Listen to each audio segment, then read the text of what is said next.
So it's really a 20th century development, and many people will tell you that it's an aberration in the history of community building. Nothing like a good man-sized traffic jam to make a man long for the wide open spaces. For outdoor recreation, how much room do you need? Is 1,000,000 acres big enough for you? You come with me. I know just the place. Yes, we have to have homes, so we have to log more forest for wood.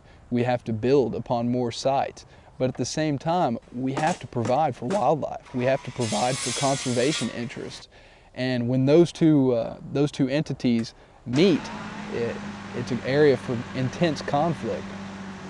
An area like the Chassahowitzka on the Gulf Coast of Florida, where the smallest population of bears is known to exist, less than 20 bears. People are at those edges and encroaching more and more into the natural and agricultural areas.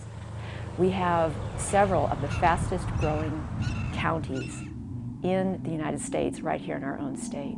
There were probably at least 12,000 and probably many more bears, and they lived everywhere in Florida. Where I live right now in St. Petersburg and in Pinellas County, the most densely populated by humans county in the state, there used to be bears.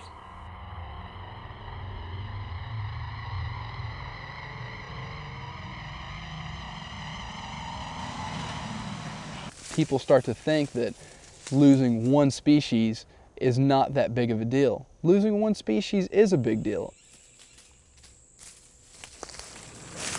I'm very worried about the future of the gopher tortoise. I think that many people are lulled into a false sense that the tortoise is doing fine because we still see them in a fairly wide range of areas.